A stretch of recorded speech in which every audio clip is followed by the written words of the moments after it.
Good morning बच्चों। आज हम लोग पावर के बारे में पढ़ेंगे। तो चलिए शुरू करते हैं। उससे पहले मैं सत्येंद्र कुमार, मैं अपने प्यारे से चैनल एजुकेशन इंजन पर आप सबका स्वागत करता हूं। तो चलिए स्वागत करते हैं, शुरू करते हैं हम लोग। पावर क्या है?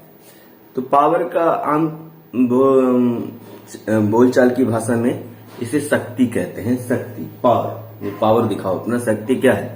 तो यहाँ फिजिक्स में पावर का संबंध वर्क डन से है ना। पावर का संबंध वर्क डन से है, मतलब किस दर से काम किया जा रहा है, किस दर से काम किया जा रहा है, उसी को हम क्या बोलते हैं? पावर बोलते हैं। मतलब रेट ऑफ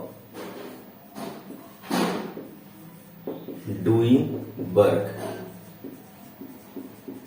या इस रेट से एनर्जी खर्च हो रहा है ना। वर्क कर रहे हैं मतलब एनर्जी खर्च कर रहे हैं अपना। तो किस दर से एनर्जी खर्च हो रहा है या किस रेट से हम वर्क कर रहे हैं, दैट इज कॉल्ड पावर। जैसे समझिए, दो अलग अलग आदमी हैं और एक ही काम को करता है, लेकिन एक पहले कर देता है, एक थोड़ा लेट करता है, यानी थोड़ा ज्यादा समय लगाता है। तो बोलते हैं जिसने पहले काम किया उसके पास ज्यादा शक्ति है, और जिसने बाद में काम को खत्म किया उसके पास शक्ति कम है। तो रेट ऑफ डूइंग वर्क का करने का जो दर है, उसके अनुसार से हम पावर को डिफाइन करते हैं। तो किसके पास पावर ज्यादा है, किसके पास पावर कम है, दैट मीन्स हम ये कहना चाहते हैं कि किसने पहले जल्दी काम खत्म किया और किसने लेट में किया। ठीक है। तो पावर, दो तरह का पावर हम लोग डिफाइन करेंगे। एवरेज पावर, पी एवरेज क्या होगा? तो टोटल वर्क डन इन्होंने किया बटा total time. Total work done by total time हमें क्या देगा? पावर, एवरेज पावर देगा। ठीक है। इंस्टैन्टेनियस पावर, तो अगर हम इसमें लिमिट लगा दें, delta T tends to 0 del W by delta T, तो क्या हो जाएगा? ये हो जाएगा D W by D T. एकदम इंस्टैन्टेनियसली पता कर लेंगे कि उस समय उस व्यक्ति ने कितना काम किया, है ना। That is called instantaneous power. उसका उस समय काम करने का दर क्या था एग्जैक्टली उस समय। लेकिन एवरेज में क्या है? दो समय अंतराल के बीच में उसने कितना काम किया और कितना समय लगा, इन दोनों का जो रेशियो आएगा वो हमें क्या देगा? Average power. ठीक है। अब इसका यूनिट का बात कर ले तो ऐसा यूनिट क्या होगा? वर्क का होता है जूल, टाइम हो गया सेकेंड, इसी को हम लोग बोलते हैं वाट, है ना। तो जूल पर सेकेंड या वाट इसका ऐसा यूनिट है। ठीक है। अब पावर जीरो हो सकता है, तो पावर जीरो कब कब हो सकता है?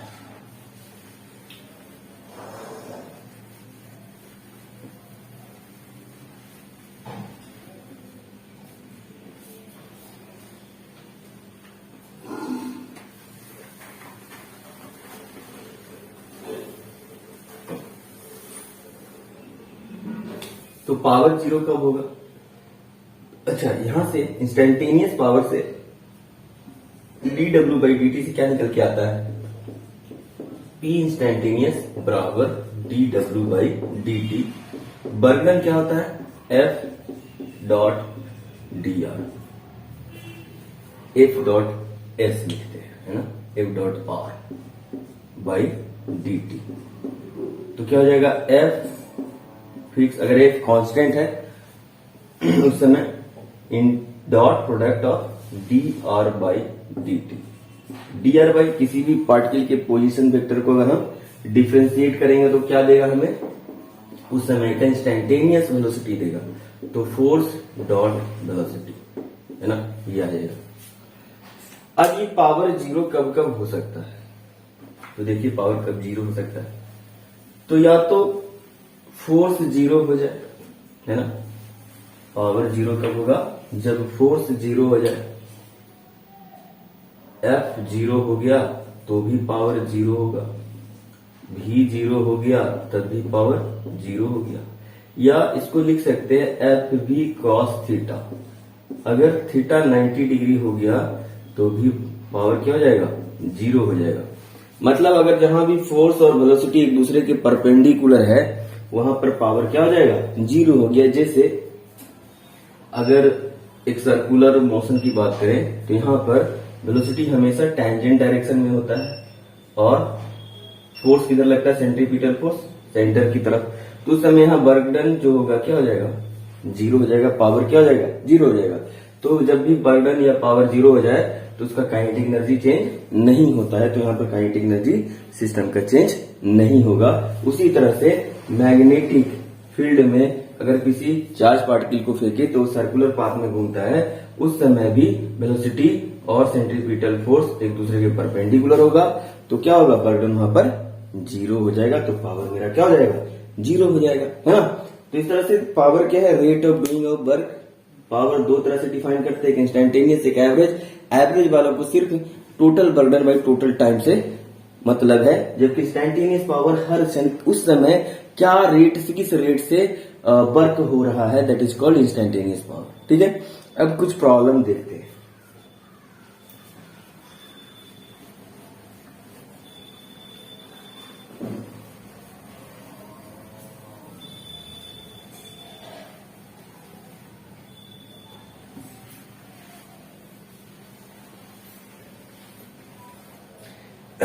मान लेते हैं कि एक मोटर है हमारे पास में, घर में मोटर होता है ना, पानी टंकी में, टंकी कुएं से पानी निकालने के लिए हम लोग या बिल्डिंग में ऊपर पानी चढ़ाने के लिए मोटर रखते हैं। तो मान लेते हैं एक मोटर है,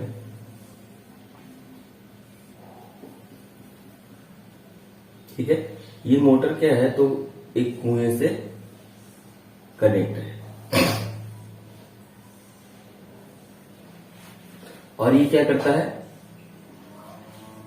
पानी लेके जाता है कहां पर, तो कुछ हाइट पर बिल्डिंग में पानी पहुंचाता है।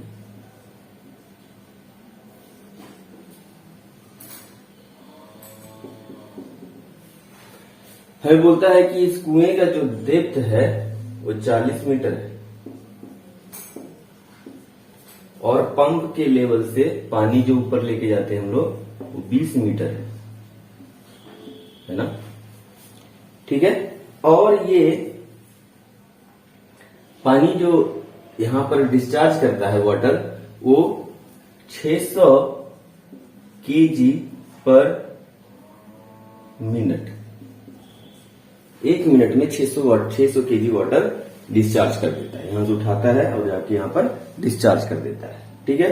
तो हमसे बोलता है कि बताओ पावर क्या है, what is the power of motor, motor का पावर बताओ, है ना।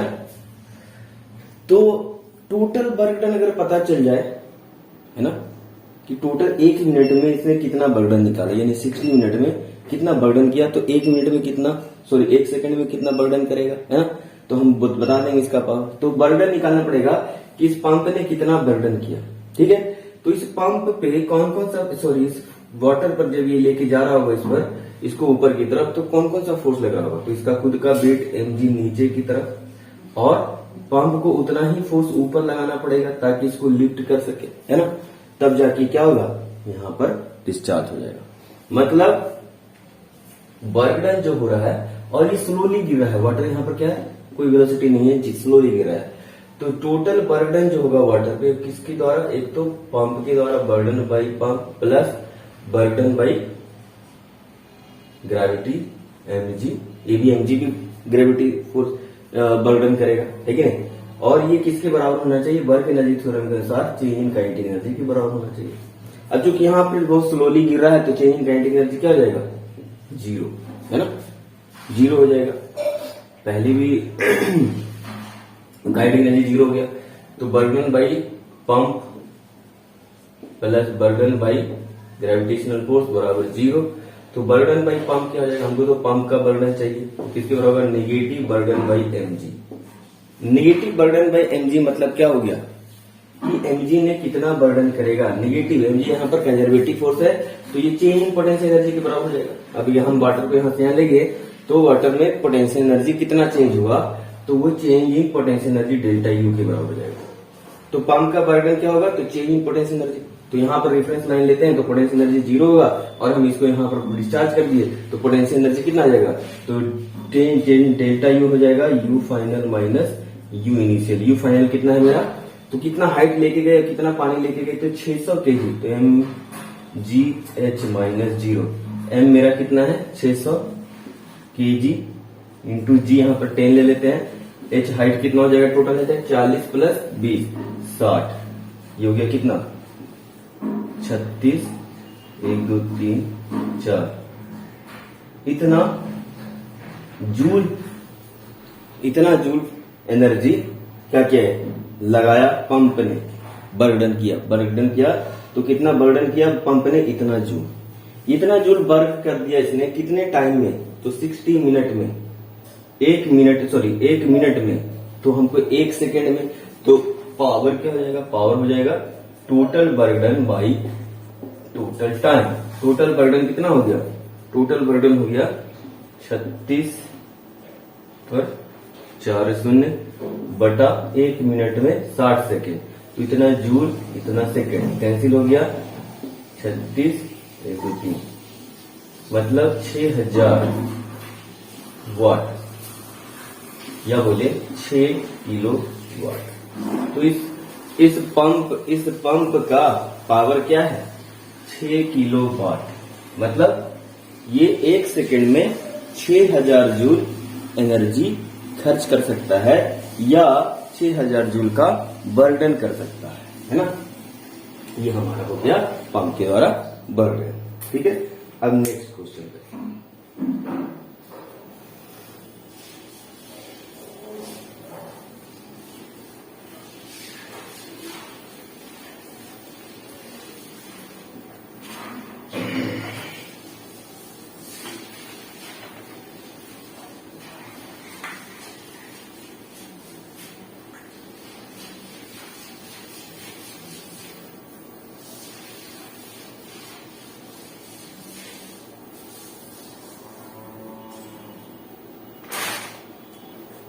देखो, एक क्वेश्चन क्या है, क्वेश्चन है कि एक ब्लॉक है, ब्लॉक पर हम एक फोर्स लगाते हैं इस डायरेक्शन में, और इधर ही डिस्प्लेसमेंट होता है। ठीक है, इसका मास m है। तो हमसे बोलता है कि आफ्टर टी टाइम बताओ इसने एवरेज वर्क पावर कितना, इस फोर्स का एवरेज पावर बताओ, find the average power of force after time T. दूसरा, इंस्टेंटेनियस पावर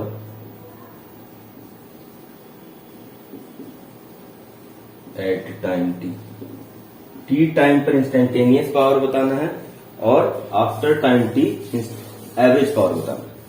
तो एवरेज पावर क्या होगा, total work done T time में कितना हुआ बटा टोटल टाइम लगा, है ना। तो टोटल वर्क डन हम निकाल लेते हैं टी टाइम में। तो टोटल वर्क डन निकालने के लिए हमको क्या करना पड़ेगा, फोर्स डॉट एस निकालना पड़ेगा, टी टाइम में कितना डिस्प्लेसमेंट हुआ। ठीक है, हम इसमें फोर्स लगा रहे हैं एफ, तो एफ बराबर मास इंटू एक्सेलरेशन होगा। एक्सेलरेशन क्या हो जाएगा, एफ बाई एम, है ना। अब इसको ए को लिख सकते हैं dv बाई डी टी, तो एफ बाई एम हो जाएगा, तो dv बराबर क्या हो जाएगा, F by M into D T. अब इसको इंटीग्रेट कर लेते हैं,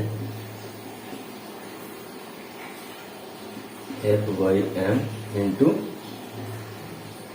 डी टी, टी बराबर 0 पर रेस्ट में था, ये रेस्ट से चलना शुरू किया, u बराबर 0 है यहाँ पर, तो u बराबर 0 हो जाएगा। और जब ये t टाइम हो गया तो इसका वेलोसिटी v हो गया, तो v बराबर हो जाएगा f by M into T, यानी at any time t velocity क्या था, तो ये था, है ना।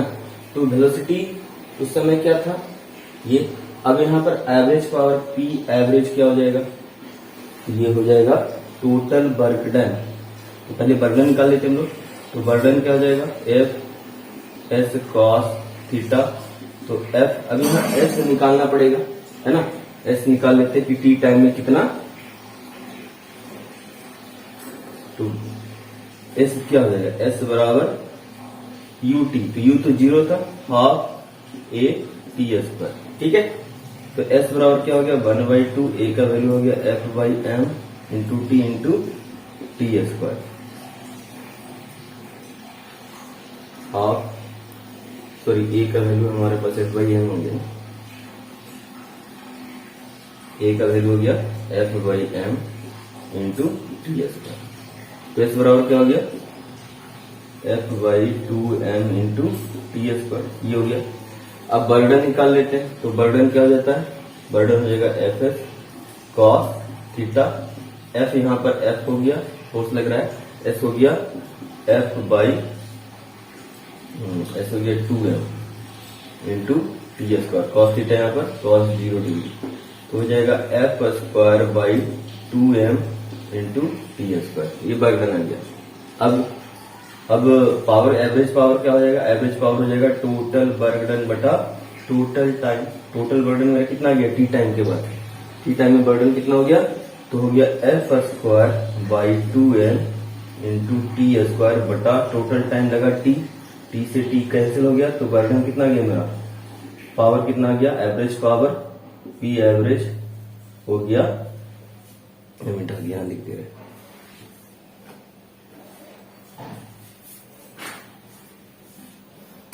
तो ये हो गया एवरेज पावर हो गया पी एवरेज, यहां पर पी एवरेज ये हो गया F square by 2m into T, ये एवरेज पावर है, F square T by 2m।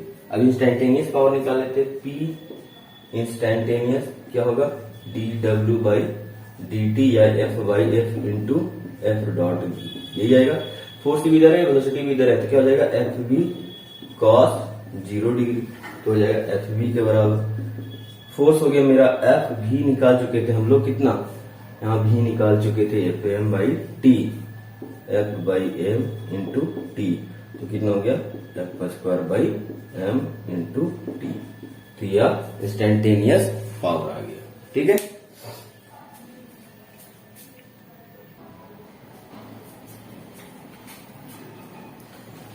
ये नेक्स्ट सवाल करते हैं हम लोग।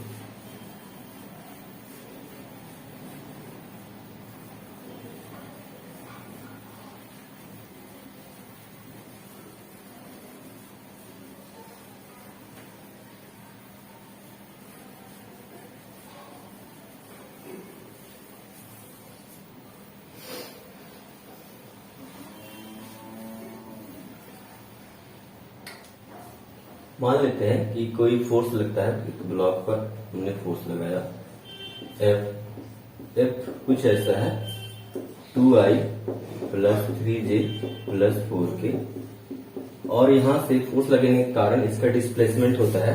मान लेते कभी पॉइंट ए पर था, ये क्या था i प्लस जे माइनस के, सी ये पहुंच जाता है बी पॉइंट पर 2i plus 3j minus 4k।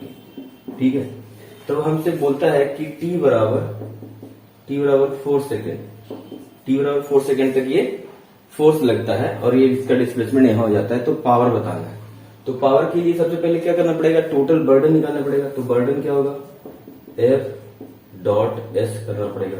F मेरा कितना हो गया 2i plus 3j plus 4k dot, अब एस निकालने के लिए ए से बी की तरफ गया है, तो बी में ए को घटाएंगे, बी में ए को घटाएंगे, फाइनल माइनस इनिशियल, तो हो जाएगा 2i माइनस आई हो जाएगा ये i, 3j माइनस जे हो जाएगा प्लस 2j माइनस 4k और माइनस के प्लस के, तो माइनस 3k, ये हो गया। ठीक है, अब इसका डॉट प्रोडक्ट कर लेते हैं, तो क्या हो जाएगा i डॉट i 1 मतलब 2, j डॉट j 1 प्लस 6 और k dot k 1, 4 into minus 3 minus 12, कितना हो गया 6 2 8 8 माइनस 12, कितना हो गया माइनस 4 जूल।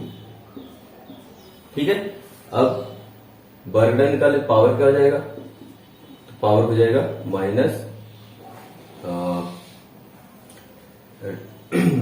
4 जूल हो गया बटा टोटल टाइम 4 सेकेंड, तो क्या हो गया -1 जूल पर सेकेंड, मतलब -1 वाट। मतलब ये जो वर्क हो रहा है वो वर्क इसके अगेंस्ट हो रहा है, यानी वर्क डन क्या हो रहा है, फोर्स के अगेंस्ट, यानी फोर्स इधर नहीं लग रहा है, फोर्स का डायरेक्शन क्या होगा, इधर लग रहा है, इसलिए जा तो इधर रहा, यानी कि हाँ फोर्स इधर ही लग रहा था, लेकिन ये आगे की तरफ नहीं गया, पीछे की तरफ गया, तो बर्डन निगेटिव आ गया, इसलिए पावर क्या आ रहा है, निगेटिव आ रहा है। ठीक है,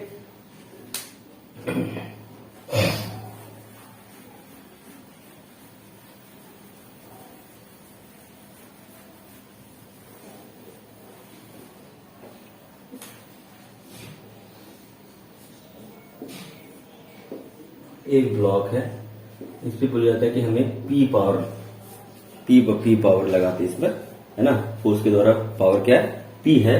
तो बोलता है कि आफ्टर एक्स डिस्टेंस वेलोसिटी क्या होगा, और आफ्टर टी सेकेंड पर वेलोसिटी बताना क्या होगा। ठीक है, तो पावर बराबर क्या होता है, पावर बराबर होता है work done by time, total work done by time, है कि नहीं। तो W बाई या F डॉट भी लिखते हैं, F डॉट भी, तो F भी हो जाएगा अगर पावर की फोर्स के डायरेक्शन में डिस्प्लेसमेंट हो रहा है। ठीक है, तो ये पावर हो गया F। यहां पर हम लिख सकते हैं F V को लिख सकते क्या, dx by dt, dx by dt।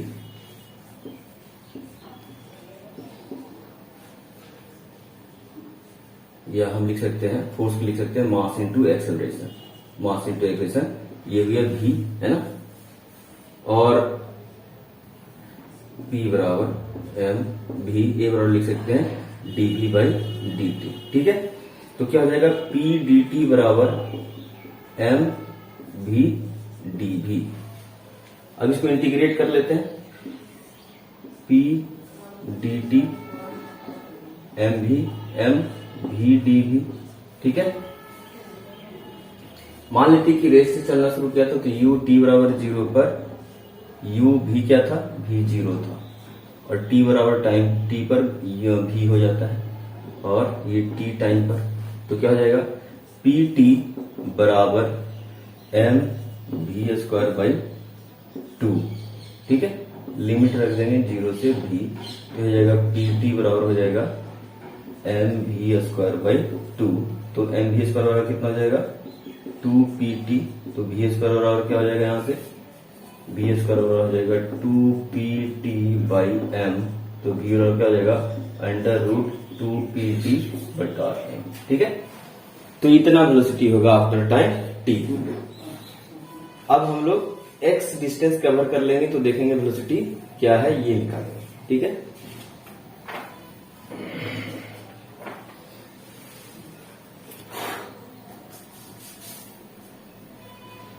इसको मिटा देते हैं।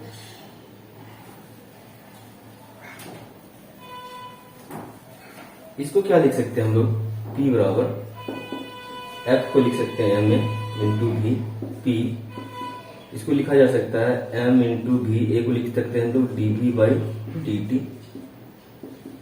m x के टर्म में लिखना चाहें तो dv by dx into dx by dt, ऐसा लिखा जा सकता है p। तो p बराबर क्या हो जाएगा m v dx by dt, v हो जाएगा तो v स्क्वायर हो जाएगा dv बाई dx। अब ये x के टर्म में v आ जाएगा मेरा। अब इसको क्या करेंगे, इंटीग्रेट कर लेंगे, तो dv बराबर लिख सकते हैं dv v स्क्वायर dv बराबर p by m into dx। तो इंटीग्रेट कर लेते हैं, x बराबर जब 0 था तो ये v बराबर 0 था, जब x हो गया तो v बराबर v हो गया, तो इंटीग्रेशन हो जाएगा इसका v क्यू बाई 3 बराबर ये हो जाएगा p by m x dx का 0 से x, तो ये हो जाएगा v क्यू बाई 3 बराबर P/m इंटू एक्स, तो V क्यूब क्या हो जाएगा 3x/m, V बराबर हो जाएगा क्यूब रूट यानी 3px/m पे पावर 1/3। तो ये वेलोसिटी इतना हो जाएगा after time, after distance x travel करने के बाद। ठीक है, तो बच्चों ये रहा हमारा पावर आज का। ठीक है, तो लेक्चर ये खत्म हो गया। तो मेरा work energy theorem, work energy जो पावर था वो भी चैप्टर समाप्त हो गया। अब हम अगले वीडियो में कुछ बढ़िया अच्छा सवाल लेके आएंगे, क्वेश्चन प्रैक्टिस करेंगे। तब तक के लिए पढ़ते रहिए, अच्छा कीजिए। तब तक के लिए थैंक यू, गुड बाय।